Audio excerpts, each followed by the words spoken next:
quand j'ai joué écoute, à 10, 11 ans, 10 ans,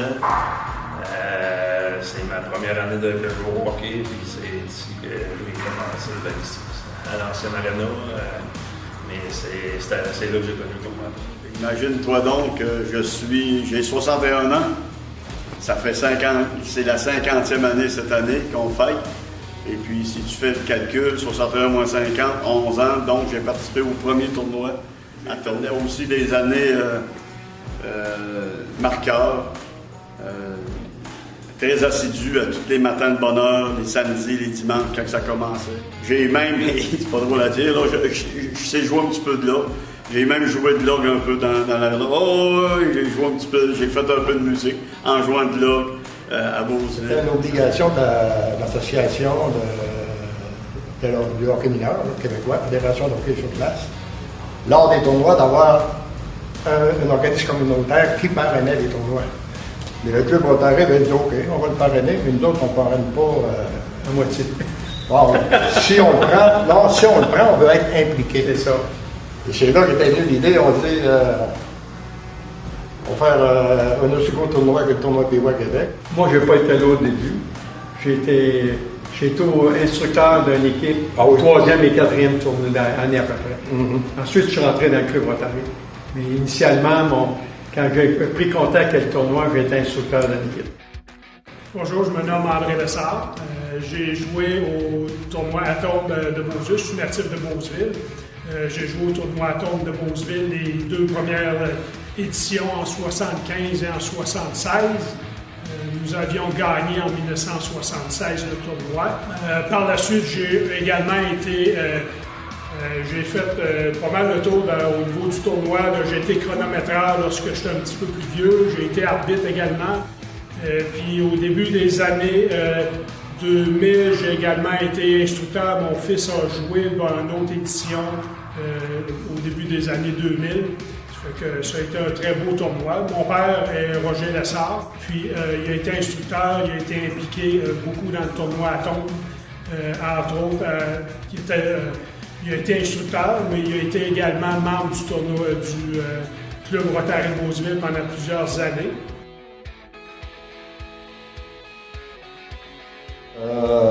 Il y a tellement à dire sur l'événement, tu sais, c'est 40 ans là, que le club Rotary est impliqué là-dedans. Ils ont été le maître d'œuvre là-dedans. Puis on l'a construit le tournoi. C'est une boîte à souvenir le tournoi. Pas juste point de vue hockey, c'est tout point de vue.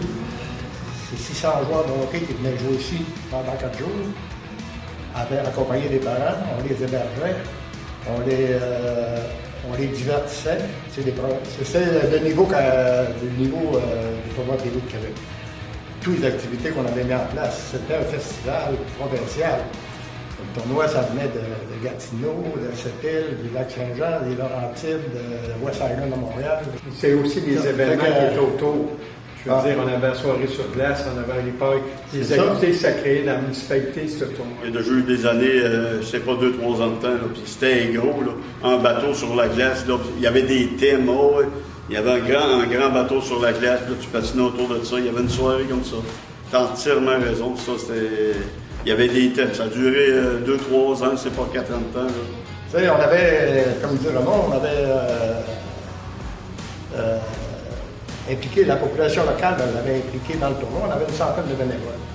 À chaque année, on avait dans le club Rotary avec 15 gros comités. Et chaque comité avait ses bénévoles pour dérouler toutes les activités. Les joueurs, ils venaient jouer, ils venaient hockey sur la glace, mais ils oubliaient vite la partie, ils étaient contents d'avoir gagné, mais ils oubliaient vite la défaite parce qu'après ça, c'était la piscine qui les attendait, c'était la cabane à sucre qui les attendait, c'était la famille d'accueil qui voulait leur faire du skidoo. C'était toutes ces affaires-là qui faisaient que, tu sais, un événement, on acceptait de prendre 4 équipes, on ne pouvait pas en accepter plus.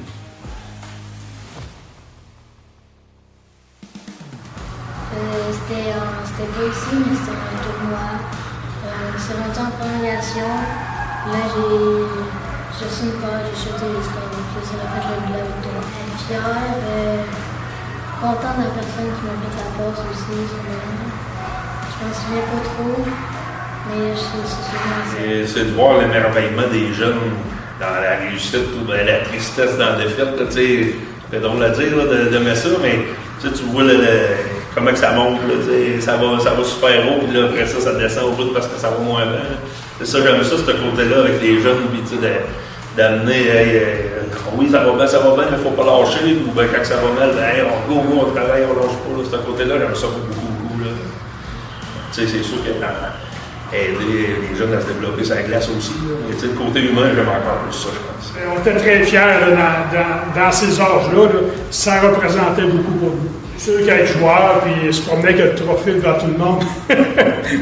Quand tu gagnes à 12 ans, c'est le fun, à 11 ans. Là, ça travaille très, très fort pour y arriver. Surtout que cette année aussi, c'est notre 50e. Ça fait que là, on veut mettre un petit peu plus d'efforts, un petit peu plus de cadeaux, un petit peu plus de ci, de ça. Fait que là, c'est beaucoup de rencontres, là, mais la gang de l'équipe s'implique beaucoup.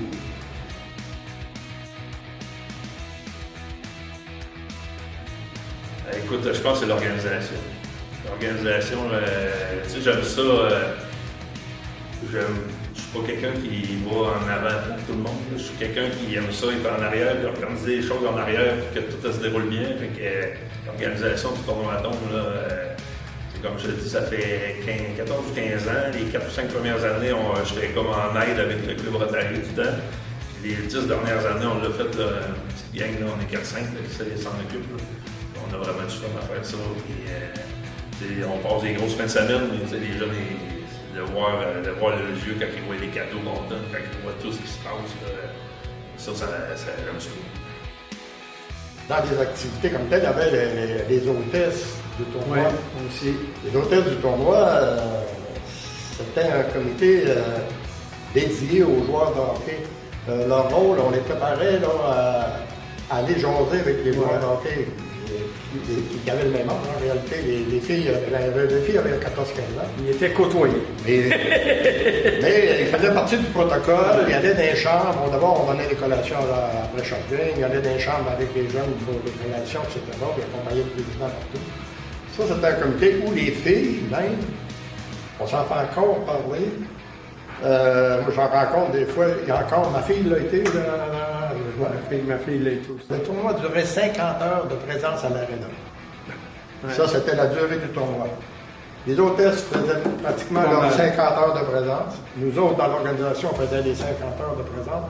Mais dans les spectateurs, moi, il y a des gens, ils rentraient avec la première partie le matin, ils sortaient le soir, puis ils suivaient les 50 heures du tournoi pendant 15 ans.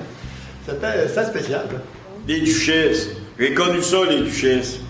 Ma femme était une duchesse. Je l'ai pas connue là, mais je veux dire, elle a déjà été une duchesse. Fait que, ouais, c'est tout l'entour de tout ça. Là, c'est un prix à gagner, puis les duchesses vendaient des billets, puis non, couronnement, tout ça. C'est des belles années, ça aussi. Pour nous autres, les Rotariens, il reste quand même que tout l'engouement qui est autour du tournoi.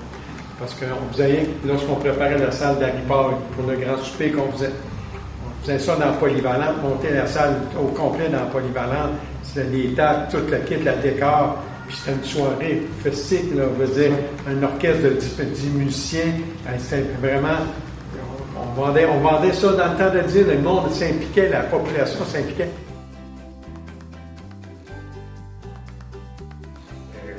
Sur on a quoi, une région administrative 13-14, me semble, là. On a toujours 7-8 régions administratives du Québec qui sont représentées. Là. On a une équipe de la Côte-Nord, 3 ans, je pense. 2 ans, 3 ans. Sinon, Montréal, sont quand même, il y a toujours plusieurs équipes de Montréal. Saguenay, on a une année exceptionnelle. Je pense qu'on a 5 ou 6 équipes cette année. Plus tard, hier soir, on soupait ensemble, les Rotariens, puis Jean-Pierre Labbé, qui était un Rotarien, il disait, hey, Jean-Luc, il dit, moi, mon plus beau souvenir du tournoi à tombe, pourtant, il a joué dans le tournoi à tombe. Il est coaché. Il dit, mon plus beau souvenir, il dit, c'est des atomes qu'on a gardés chez nous à la maison. Ses parents gardaient. Ah, ça, on avait assez hâte qu'ils arrivent. Puis, c'était comme une effervescence dans les familles qui gardaient. Ils gardaient par pas un, deux, là, on mixait toujours comme ça. Puis là, tout dépendant du succès de l'équipe, la personne restait là 2-3 jours, tu sais, quand on année. On est même obligé à rester. Un couple de jours certains. À 12 ans, on avait été à Montréal, on avait été accueillis là, chez des gens là-bas et vice-versa, ils étaient venus chez nous, les jeunes. Fait que là, on a eu l'occasion d'avoir la chance avec le tournoi Atome de un peu reproduire, là, avoir des jeunes à la maison. Là, ils sont 2, ils sont 3, puis ils viennent, on se fait du fun avec eux autres. Puis moi, chez nous, j'avais une patinoire en plus, fait que là, on s'amuse à regarder. Ils tripaient bien raide de venir à la maison. Là. Marie-Philippe Poulin a joué 2 années dans le tournoi Atome. Elle a joué à l'âge de 10 ans, elle a joué pour le Beauce-Amiens. Elle a joué à l'âge de 11 ans. Elle était déjà dans l'équipe régionale, elle a joué pour l'équipe 2A de Beauce-Amiens. Dans le junior des Bottins ici, je regardais ça, elle livre un témoignage sur le tournoi Atome. L'importance que le tournoi avait pris dans sa vie, parce qu'à l'âge d'1 an, ses parents l'emmenaient au tournoi Atome. Ses parents, c'était des morts d'eau. Ses frères aussi. Pierre-Alexandre. Ouais. Puis, il était toujours à l'Arena. Elle, à l'âge d'1 an, elle a appris à venir à l'Arena au tournoi Atome. Puis, elle avait tellement hâte de jouer dans ce tournoi-là. Elle a fait 2 ans. Puis, elle était déjà identifiée la 2e année à l'élite régionale, dans le 2A. Aujourd'hui, la femme la plus grande joueuse de hockey. On a eu quand même un professionnel qui est sorti du tournoi Atome, Marc Fortier. Oui, on a des joueurs de hockey. De la Ligue nationale. Des joueurs de hockey que j'en ai déjà compté une dizaine. De la région ici, Stéphane Milieu, qui était de Beauville, qui a joué longtemps dans la Ligue nationale, Alex Tanguay, qui était de Sainte-Justine, qui a joué aussi pour les Canadiens, qui a joué aussi les Panthères de Floride et autres. Lucie Bélanger, qui était de Saint-Victor, qui a joué pour les Panthères. Un peu plus dans la région de Québec, Joey Junot, qui a joué pour Canadiens, mais qui était aussi au tournoi Atome. Le tournoi Atome, on a fait venir les anciens Canadiens dans un match à l'Arena. L'arbitre était Maurice Richard. Oui. Henri Richard. Il jouait contre eux autres. Oui, il jouait contre le PH Bernard, l'ancien PH, parce que.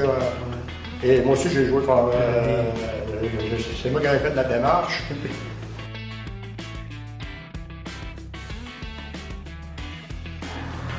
C'était cool, il y avait beaucoup d'ambiance parce qu'il y avait quand même beaucoup de monde local qui était ici, dans le tournoi. C'était stressant aussi des fois, quand c'était serré à faire la game, c'était stressant, surtout quand c'est éliminatoire. Ces années-là, c'était le happening à Beauceville. L'ancienne aréna était pleine. Ça fait qu'on jouait devant des foules complètes, là, autant le samedi que le dimanche. Il y avait beaucoup d'activités qui entouraient ça. Entre autres, les jeunes allaient manger à la cabane à sucre. Il y avait des piscines. Les jeunes étaient hébergés chez des familles. Entre autres, nous, on avait des enfants qui venaient, des enfants, c'était des jeunes de mon âge dans ce temps-là qui venaient se faire héberger chez mes parents. Quand l'Arena est full, on va dire, qu'elle est occupée, tu as du monde en semi-finale, des équipes locaux, là, si on veut, là, que ce soit Saint-Georges, Sainte-Marie, locaux surtout, qu'on est en semi et en finale. Là. Ça remplit l'Arena. L'ambiance de tout ça, là, c'est merveilleux. À un moment, on avait un président de tournoi. OK, toujours. Mais le dimanche, tous les membres rotariens, on s'occupait toujours pour lui faire un coup. OK, faire monter. Jean-Hugues était président à ce moment-là, puis on avait déclaré une grève d'arbitre. Ah oui. L'arbitre ne voulait plus arbitrer, les arbitres ont dit on n'arbitre plus, c'est fini. Là, lui, comme président, il balançait parce que le tournoi était sur le stand-by et les arbitres ne voulaient pas arbitrer. Mais c'était tout arrangé. À chaque année, à chaque année, à un moment donné, au restaurant de la tente de Roland Cloutier, qui était feu et légumes, au restaurant, il n'y avait plus rien qui rentrait au restaurant. La nourriture, le Roland, il paniquait, bien sûr. C'est toutes des choses du genre. Toute la gang, peu importe l'âge que tu as, tu te retrouves là-dedans. Là, quand tu es jeune et tu joues, ben, c'est ton équipe, c'est tes amis, c'est tout. Puis quand tu es plus vieux, ben, c'est la gang de parents. Là, on est rendu là, nous autres. C'est la gang de parents que tu fais des contacts puis qui restent à long terme. C'est sûr que jouer dehors, ça patinoire dehors avec nos soupes d'hiver, puis nos bouteilles d'eau gelées, puis nos pieds gelés, tout mouillés. C'est des souvenirs qu'on va tout le temps se rappeler. Là. C'est les deux choses que je pense que c'est la majorité du monde, c'est ça. Il faut prendre en affaire, c'est pas rien que les jeunes. Les jeunes voulaient venir, mais les parents voulaient venir. Il y avait une bonne atmosphère, puis les parents des joueurs voulaient venir, parce que c'est un bon social pour eux autres aussi. Ils étaient bien accueillis. Il reste qu'à l'Arena aussi, dans ce temps-là, on avait quoi, 1000 à 1200? Là? On l'a joué à 2000. À l'intérieur du tournoi à tombe, on l'a rempli. On la remplissait souvent le dimanche après-midi et le dimanche soir pour les finales, c'était plein. On pouvait dire 1500, 1600 personnes. La population locale avait 200 familles dans Beauville, Saint-Victor, etc., qui gardaient des enfants. Ils venaient à l'Arena avec leurs enfants. Ils adoptaient l'enfant dans leur quartier. C'était le cas de dire qu'ils l'adoptaient. Ils gâtaient au bout. Là. Puis ils venaient à l'Arena, ça faisait des spectateurs, plus leurs parents réels qui eux autres restaient dans les hôtels ici. On remplisait l'Arena. Les parents étaient bien contents, ils envoyaient les enfants dans les familles adoptives. À ça, nous autres, on en soirée, nous autres. C'est ça. Le hockey, c'est une très belle façon d'avoir un cercle d'amis. On a toujours des bons amis, autant au niveau business, mais autant au niveau social, au niveau plaisir, etc. On se fait beaucoup des amis. Là. Et comme on dit, dans une chambre de hockey, tu prends le quotient intellectuel du plus élevé, tu divises ça par le nombre de joueurs, puis c'est ça que ça donne comme quotient intellectuel total. C'est plus l'esprit d'équipe. On travaille en équipe, puis on se fait plein de passes, puis on se va Je veux dire, quand même, on était un groupe quand même de personnes bénévoles. Plus bénévoles, on tient ça à cœur. C'était l'implication, puis nous autres, ça nous permettait aussi de remplir un mandat, de contribuer financement à des organismes. Cette activité-là, c'est une source de financement pour nous autres. OK? Puis qu'à ce moment-là, ça nous permettait de distribuer des fonds à des organismes pour les aider. C'était un but. En même temps, c'était un social pour nous autres. Dès le départ, on avait pris l'engagement avec le hockey mineur de partager l'argent qu'on faisait, non seulement avec le hockey mineur, mais avec le patinage artistique aussi. Oui. Et le patinage artistique, par le biais de son organisation, nous offrait des bénévoles dans le tournoi. Et même des jeunes filles du patinage artistique qui étaient un peu plus âgées venaient nous aider bénévolement. Donc, les contributions, par après, on retournait l'argent dans ces organisations-là. Eux autres étaient vraiment satisfaits parce que ça leur faisait une bonne contribution.